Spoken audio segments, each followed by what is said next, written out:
Good evening, good afternoon, good morning, folks. This is Fantasy Football from Across the Pond, episode, I've lost count now, Johnny, is it 8, 9? We've got Johnny with us. I think it's possibly 8. We've got a regular viewer, Johnny, and we've got a new guy, Craig, so we're just about to jump in.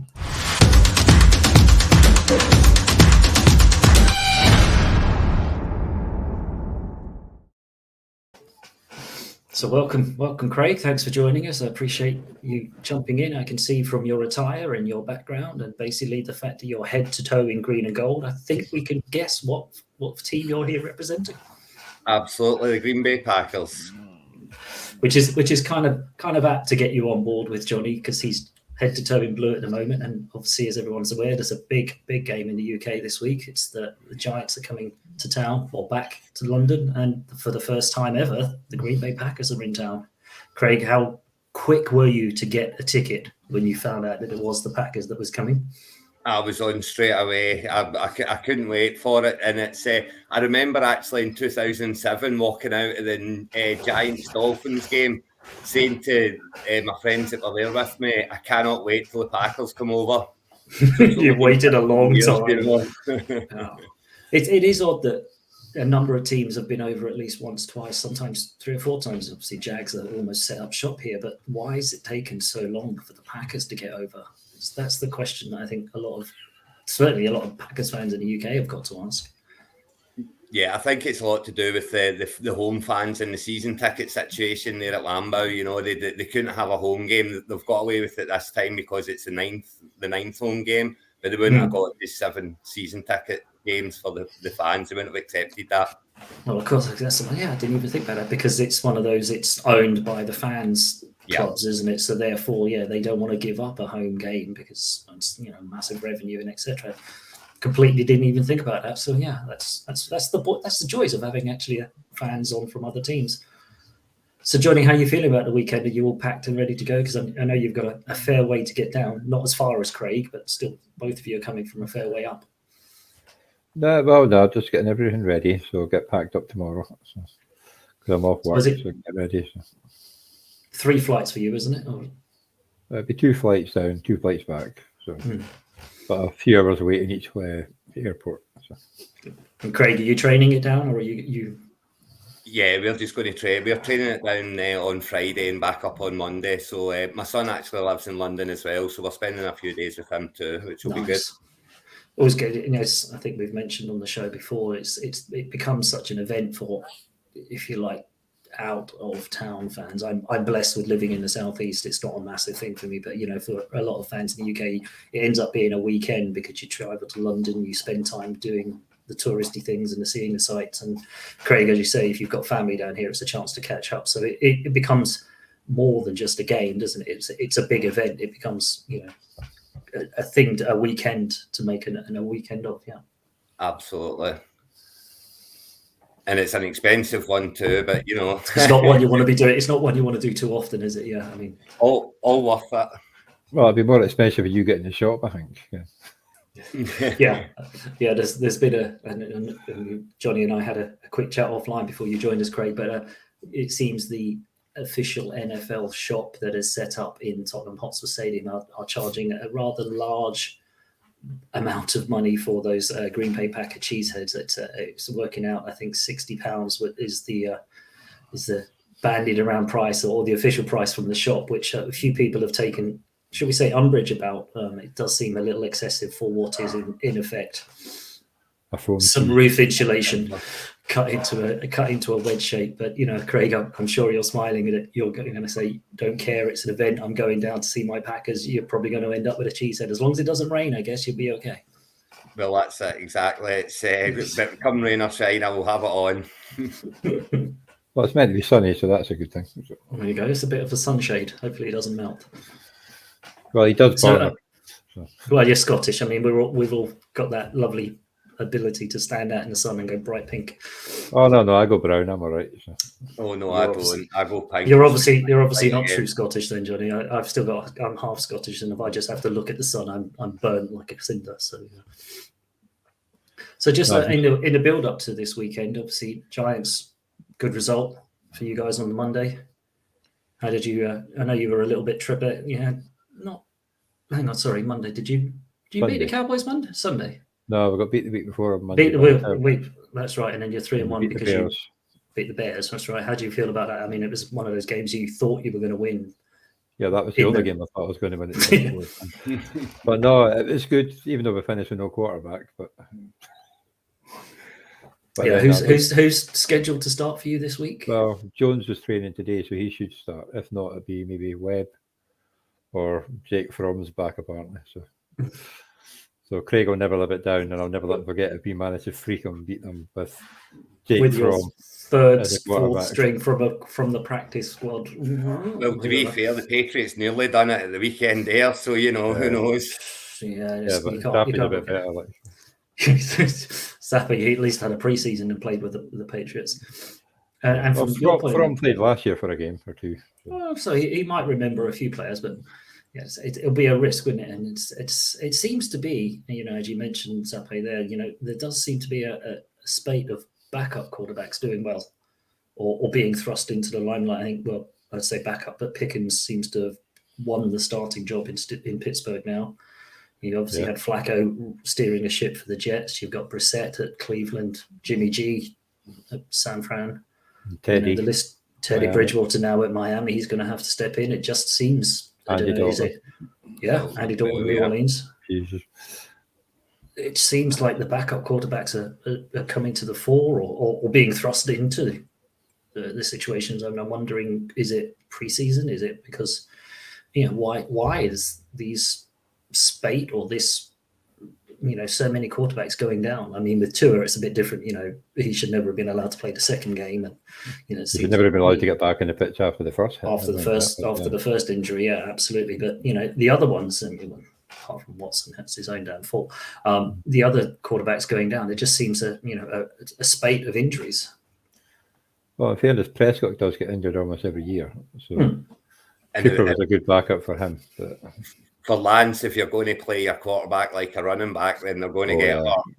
That was not a good run, that one. It was not a good. The weird thing about that one is that play was the play that Debo broke for 50 yards 3 plays earlier or whatever. So it's like it wasn't a bad play. It just one of those. Yeah, but Debo was a better runner and more built for running. It wasn't executed very well. I mean, if Lance is going to take the option there, you take the option kind of outside. You don't kind of take the option and run into a nose tackle and a defensive lineman and a linebacker. It's like, all right, ifs, buts, and maybes.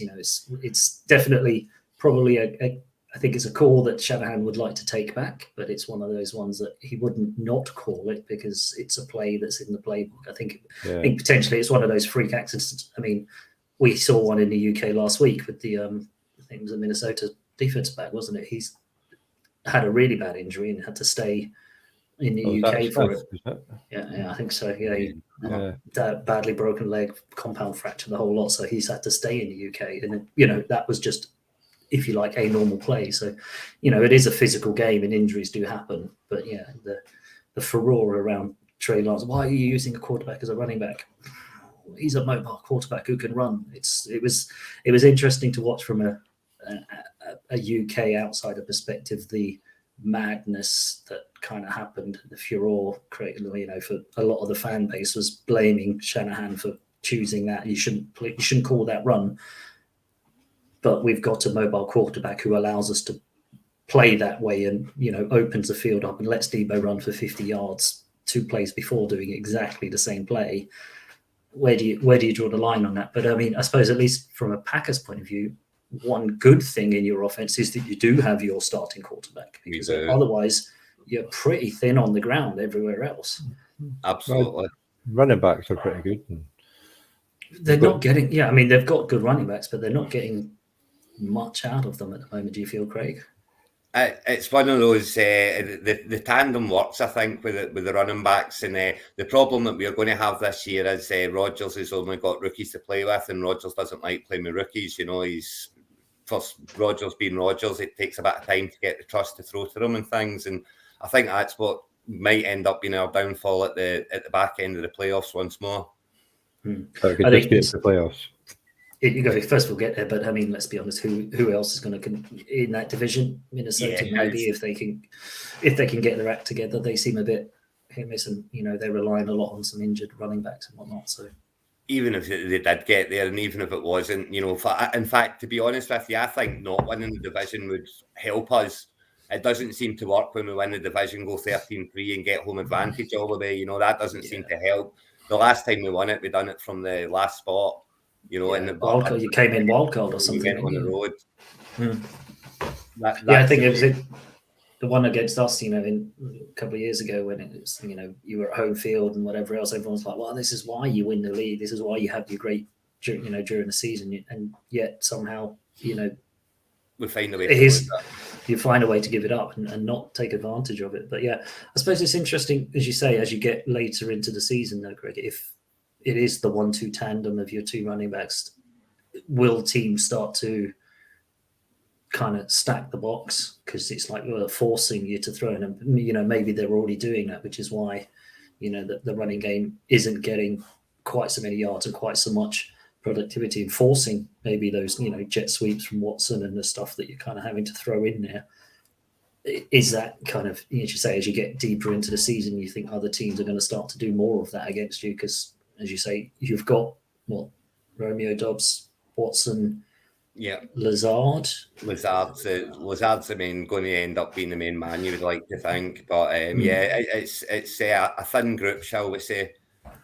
But it is Aaron Rodgers that's thrown to them, so all they really need to do is make the right run and catch the ball, or hang around long enough. Do that to Watson in the first game, then. Well, yeah, I know. And Dobbs is good. Dobbs seems looking pretty handy. You've got Tonyan, if he stays fit, he's a good receiver for him. And he does Lockett's starting to get back in again, is that? Lockett, I think, is starting to come back into it as well now. So he's now he's fit. He's starting to become, and again, it's one of those ones that at least Rodgers knows him a bit. So is it Lockett? I'm getting like no. It's another. So absolutely. I mean, the options are there, and it's you have to hope that the defences start to stack the box, because it will just open it up for him a bit. And if it opens up, he can find anyone really. You'd like to think. As Aaron Rodgers, after all.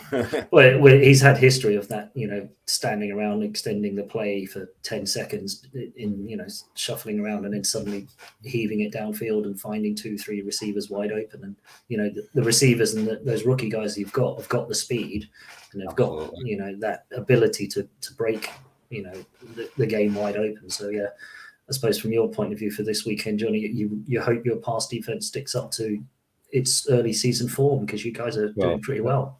It didn't stick up at the start against Chicago anyway, because we're just throwing us like. Which is a worry. No, worry for Chicago. Yeah, is Bakhtiari back, Craig? He was playing at the weekend there, so I very much hope so and think so.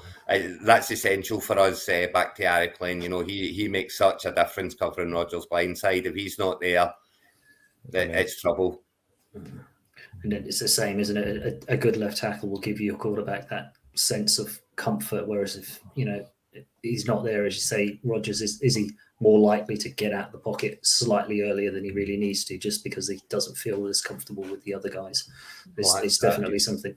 Yeah, you've got to cover your back first and foremost. Well, the Giants' left tackle is pretty good as well. Like, it's just Evan Neal was just getting destroyed. It's right tackle, so that's so you can see it coming. You see it coming. It's coming straight at him as well, and it's even worse. Yeah, that's it's just coming. It's just coming too quick. That's the problem. Yeah, and it is interesting, the lopsidedness that's almost in your offensive line at the moment. It may obviously end up being a downfall, because the front 3-4 of Green Bay are not the worst in the world, are they? Yeah, we'll be looking to get in there. So what do you next year like? So. Yeah, I'm just wondering how you guys are going to be feeling come Monday. Or hopefully, both have enjoyed the weekend. But what's your early score predictions? I suppose how you feeling? Are you both feeling confident, or Johnny, are you going into with a little bit of trepidation? No.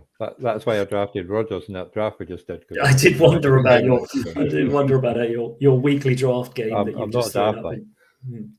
You might be a Giants fan, but there are some reality checks. I want to see a good game. That's all it is. You know what I mean? Yeah. Well, in our main fantasy league, I've got Barkley leading the team, so I'm going to need to bench him this week, and I'm 4-0. I'm going to need to bench Barkley at 4-0. That's terrible. That's a toughie. That's a toughie. Oh, you did have loads of if he was to bust out a 90-yard touchdown and I jumped up and cheered, I'd never forgive myself. Yeah, that's the flip side, isn't it? As I've said to Johnny before, you know, having fantasy teams now, because it's my first year of playing it, Craig. So it's interesting. You get to watch the red zone and you get to watch other games, get a little bit of interest. But yeah, when you've got a player directly opposite your team, you're like, oh yay, oh yes. Do you cheer or not? Because what's more important than doing well and scoring, 90-yard run? The fact that they're scoring against you. If it wins Craig the trophy that it's been dying to get for the last 12 years, I'm sure he'll cheer. Yeah, sure. I probably will. That would be the problem. What's the trophy called again, Craig? It's the Johnny Edwards Trophy, Johnny. Yes. It's actually been named after him because he's won it that many times. Is that? Well, I won it the first time. I was in the first 5 finals and I won 2 of them or something like that. Yeah, so it has to be done. Fair enough. Not that he rubs that into everybody else in the league. No, it's not often mentioned. No, it's Sean that rubs it in a lot because that gets beat me twice in the final and won it 3 times. Yeah, he's won it 3 times. But so he thinks it should be called his. Oh, well, you can't call it after a Raiders fan there. No, he's a dodgy. He's even worse. He's a Colts fan. Oh yeah. Some people can't be helped. No, it makes it worse. If the 49ers fan won it before Craig, and he doesn't let him forget it. That's when you got to worry about it. Oh no! You can't trust those 49ers fans.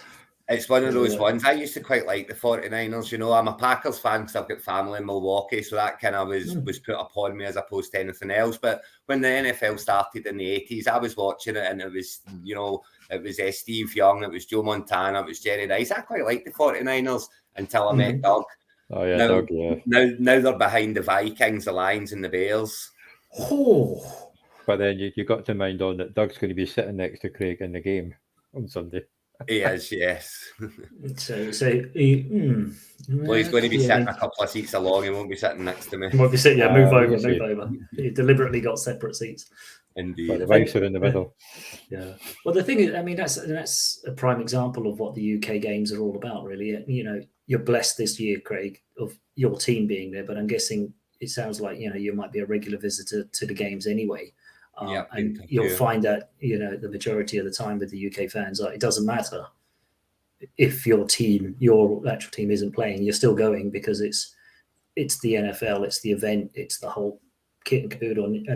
I was blessed last week. I got wangled away somehow to go and do a press day with the New Orleans Saints, and we asked them a couple of questions, and they loved the fact that it's constant. It's not a home and away team, so that the excitement from the fans is always there. And that's one of the things that they said is, you go on offense. If you're on offense at home, everything's quiet because nobody wants you to, make a bad play or jump offside or whatever else. Whereas here, because it's like 60,000 of just neutrals, there's always a buzz, there's always an excitement, there's always something going. So it adds a complete level, a new thing to the game that they don't get at home in away games. And that's something that's interesting because it is, you'll see a lot of green, you'll see a lot of blue, but you'll see a lot of red and all the other colors as well, because everyone's going to come representing their team. That just so happens, the majority might be green and blue this time round. And I think that's kind of, for the NFL, it just kind of indicates just how important and how big a market and how interested people are in the UK. And they need to I know they've got a couple of games this year. I'm just wondering if they'll ever start to think about, a couple in London, maybe one in Manchester, or a couple in London, maybe one in Edinburgh. Do you think that's ever an option? Or do you think because London and the infrastructure and the hotels and it being set up for being a tourist location, would the NFL ever be willing to try Manchester or, a further north location? For me, I think it's going. I actually think we'll get a franchise. I think there'll be a franchise, and I think it'll be London that they'll have it. It'll need to be a home city, and it'll be London that we get it. And I think that's the route that it'll go down. The likes of Jacksonville, they're not filling that stadium out week in, week out, and they're over here for a reason. Yeah, I mean, he already owned Wembley, right? I mean, Sadiq, whatever his name, Sadiq Khan. Yeah. I mean, he owns Wembley, so Yeah. it's it's there already in terms of an opportunity. I think you might be right, but whether or not the time zone difference between the East and here is just about the same as the East and the West Coast. In America, there's only an hour or two difference. It's you can see it happening. And what you see, on weekends like this is quite interesting. Is that the US fans love it because they're like, "How great! We get up at 9 a.m. We've got football from 9 a.m. until 9 p.m." And it's like, so it's great for that sort of market. It's great for the TV market there. So I think a franchise is probably going to happen maybe before a game in another Old Trafford. Something is I'm just thinking of huge stadiums further north that would be able to meet the capacity and maybe have enough infrastructure links where some fans might find it easier to get to. I think kind of one of your issues you might have there as well is a lot of these teams might not be interested. It's smack bang in the middle of football season too, so the Manchester United really want to be turning Old Trafford into an NFL pitch for a week, to have 2 weeks game. Because we have that's what happened to Wembley. Football and that. So.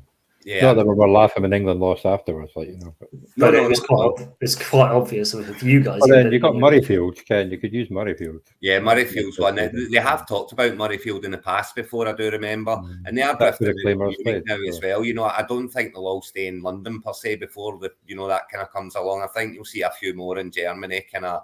Yeah, maybe Spain, France, places like that. Yeah, I mean, I guess they have to kick the tires, don't they, of that international market that they've got. The Munich game seems to have been a massive, commercial success, at least so far. Completely sold out.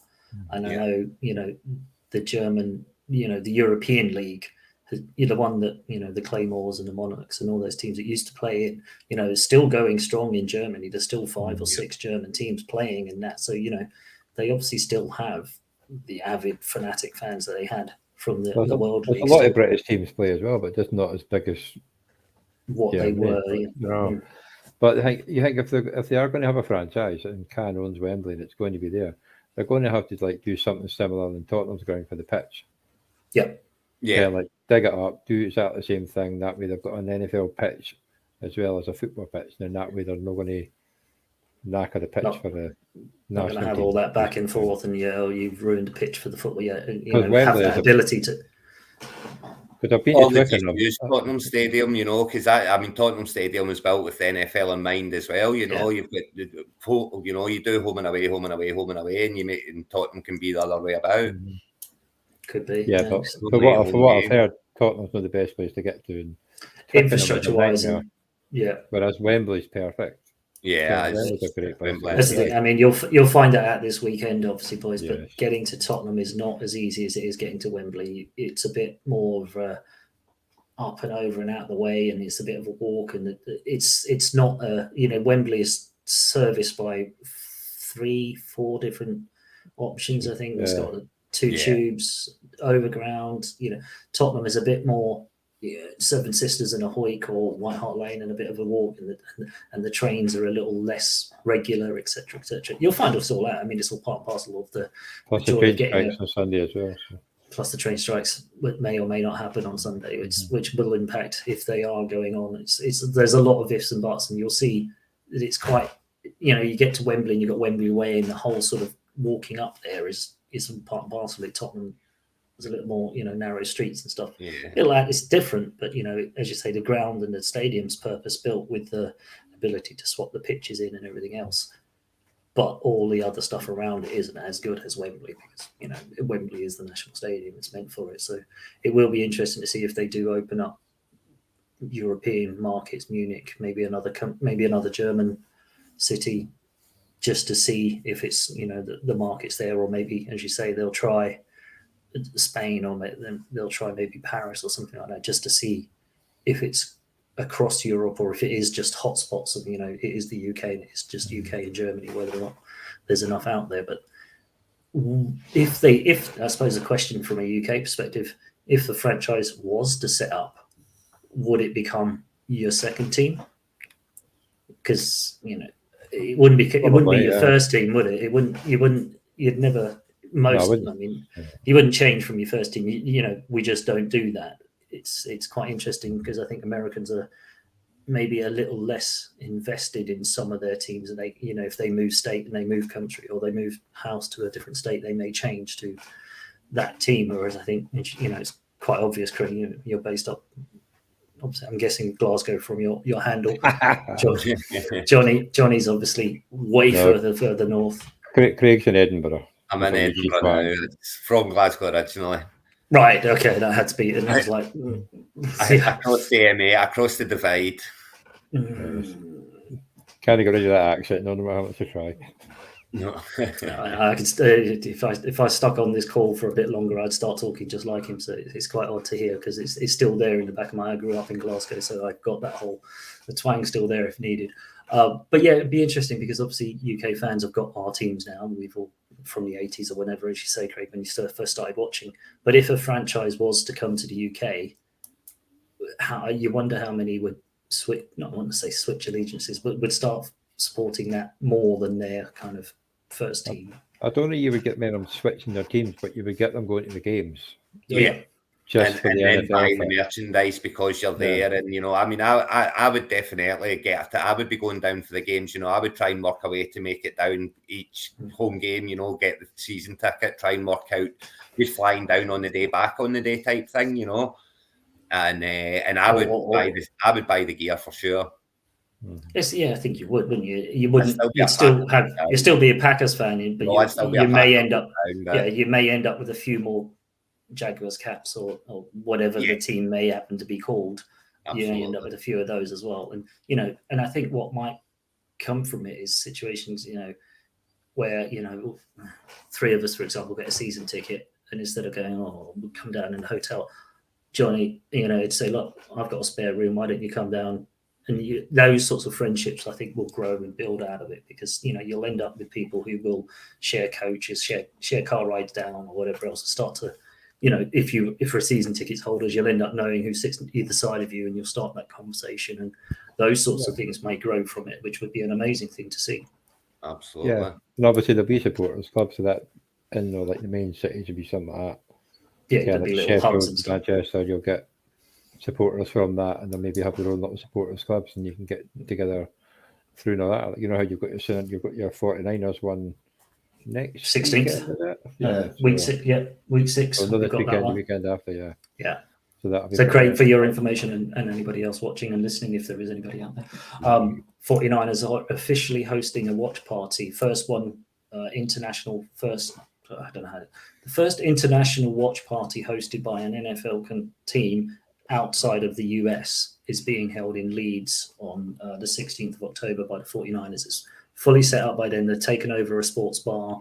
Every screen's going to be showing 49ers.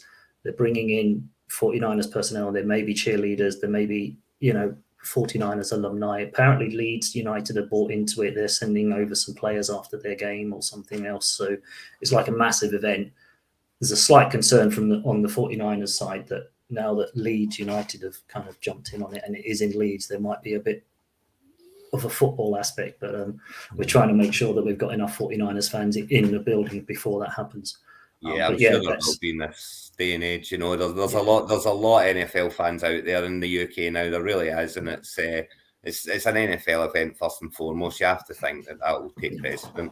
Yeah, you have to hope so. But yeah, you're right, Johnny. I think things like that would happen a lot more if there was a franchise in London. You'd have watch parties, you'd have little things in big major hubs where people could get together. So that would be, because that's the sort of thing they would try and promote as well, just to get things and get more fans, like do one in Edinburgh, Glasgow, Manchester, Sheffield, just all the big cities, and just get where fans will more likely gather and just do something like that. So, yeah, and you say even if the fans that are the fans that are, you know, the Jags of the second team or the London team ends up being their second team, they might not be as avid as us and get season tickets and go down every home game, but they might want to be, you know, involved in it, and it will be a sensible time for UK to, you know, meet and go to a bar and watch it. And so those sorts of things, some of those, you know, more casual fans, you know, if there's an official watch party meeting going on in the bar in central Manchester rather than coming to London and whatever else, the more likely is that they're going to go to those sorts of things.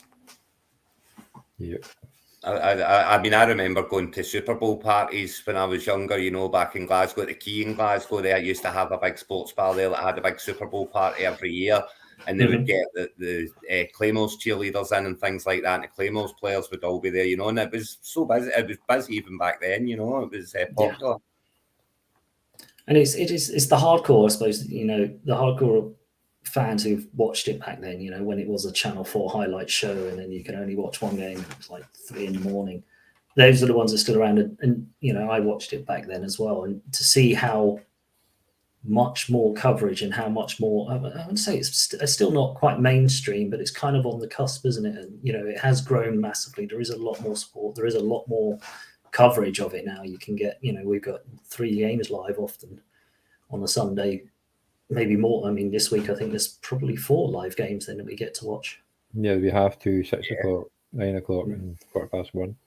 Plus the early kickoff at 3 o'clock. So, you know, that's the 4 games you get. So, you know, so much more coverage for NFL in the UK now that it is such a growing market. And it's nice to see from, you know, the doldrums of back in the early, you know, the late 80s, early 90s when the Channel 4, Channel 5 picking it up just because nobody else would. And, you know, the fact that it's now going to dedicate the channel.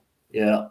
I mean, I still remember, I'm sure you guys probably still remember the old Channel 4 logo turning into the American football. Yeah, that was an awesome logo. That was I love that logo. They should bring that back somehow. You know, redo the Sky Sports logo into that. That would be awesome. It's when I first got in America, when I started getting American football, I'd find out the results on a Tuesday. Yeah. And it's just like, and I'd get my first down magazine sent to me, and I'd get it on there you go. the Friday or Saturday before kickoff. Yeah. Because I did get it ordered and pick it up in New Zealand. That's when I lived in Edinburgh. And they had a touchdown shop up by the Meadows. You used to get NFL gear in there, like, it's quite cool. But that didn't last very long, like, so. No, it's almost like some of those were too soon, weren't they? You almost think. Yeah. Like they had this nice shop and it was pretty empty, like, whereas now it'd just be packed. Now it'd be full of everything. Oh yeah, also Craig, one of the things to watch out for when you do go to the fan shop down in Tottenham Hotspur, the sideline beanie hats they've got, they're all last year's ones, so don't pay full price for them. Cool. Noted. They're selling them for full price, but they're actually all of last season's ones. So don't I'll send the wife in. She's the one that barters the price. She'll be more reverse to this. So that's last year's one. Yeah, give her a heads up. Yes. Hopefully there's no money left after spending money for the kids the day before. Yeah, if you're down for the weekend, yes, you spend the wallet will be empty by the time you get to the stadium. I'll be in Hanley's at some point tomorrow on Saturday before the you got Craig. That's mental. That shop, 6 floors of toys. 6 floors of toys. You want to watch out for that one. Yeah, I'm not going to be going in there. That's for sure. I'll be going there first thing, Craig. So. Are they doing a Saturday thing? Because I know they did last week. I think the Packers are. They're doing something about, is it 12:30, something like that? There's something going on for the Packers. I'm sure that, because I know that the Packers at Belushi's bar. Something in a pub. There'll be something somewhere, I'm sure. I've got my son Aaron looking into that, so he's in charge of finding where we need to be for the NFL stuff. Okay. So there's definitely something going on somewhere, I'm sure, because as I say, they did something big last Saturday at the South Bank. So I'm sure they'll be doing something just equally as big for them, especially because it's the Packers and the first time they're in town. They must be doing something. The Giants do have something on, like, but it's all centered around the pub and working from there. I can't mind on the pub. I'd have to look at the app. But I think there is something. The Barrow, is it the something in Barrow? Something like that, yeah. It starts on Thursday and then through till Saturday. Saturday night. I think the Packers have taken over Belushi's bar in London. So I think. Oh, is it Belushi's bar? Is it? Yeah, that's the Packers one. And I think, as I say, the one in I want to say Bermondsey or Rotherhithe somewhere for the something in Barrow something for the Giants one. I'm sure it's on there. I'm sure you'll easily find it, and I'm sure you'll find it when you're down. Yeah, I've got it in the app. So yeah, there you go. Yeah, that's it. Well, it's actually, but we've got a booth booked in one of the Belushi's, is it? Yeah. For the Red Zone afterwards, and the Belushi's in Greenwich. That's where we're going for the Red Zone after the game. That's a fair trek across London from Tottenham to Greenwich. Yeah, that's near where my son lives. So we're back out there to watch the Red Zone from there. I might get there by the second lot of games, like 9 o'clock games. I was just thinking, yeah, you might get there for the 9 o'clock kickoff games. It'll be a fair trick, especially. I'm not sure if I'm going to do it. Like, I'm going to have to get up about 5 o'clock to go to the airport Monday morning. So. Oh, that's hardcore. Yeah. That's hardcore, gents. I wish you both the best of luck this weekend. I hope you have safe travels down. You don't get too affected by train journeys and whatever else. I hope I don't punch Craig too much on Sunday night. I hope Craig's not crying too much into his expensive beer at Tottenham Hotspur. You and me both, Gary. You and me both. So Craig, if Giants score a touchdown first, you'll be getting a phone call. I could just imagine Johnny standing up going, if Giants score first, I could be back in Edinburgh by full time. Quick exit, unless it's Barkley who scores, and then he'll be on the bench. Oh, surely you got to put him in your flex spot just in case. He'll be on the bench. No chance now. Brave. I know, he's a chicken, that one, yeah, that's brave. I'd have left him in the flex, even with the wince and close your eyes when he's getting the ball. I appreciate your time, Jed. As I say, I wish you both best of luck for the weekend. I hope you have an enjoyable time, and hopefully maybe Craig, you'll jump on next week and give us a rundown on how you felt the game went and how the whole experience was. Yeah, absolutely. I'd be happy to. So with the cheese hat. With the cheese hat. If you get one, I'll leave it. If I manage to get it home. If you get it on the train back and nobody takes it off you. Johnny, always a pleasure, mate. Yeah. See you next week. Cheers all. Thanks, guys. Good night.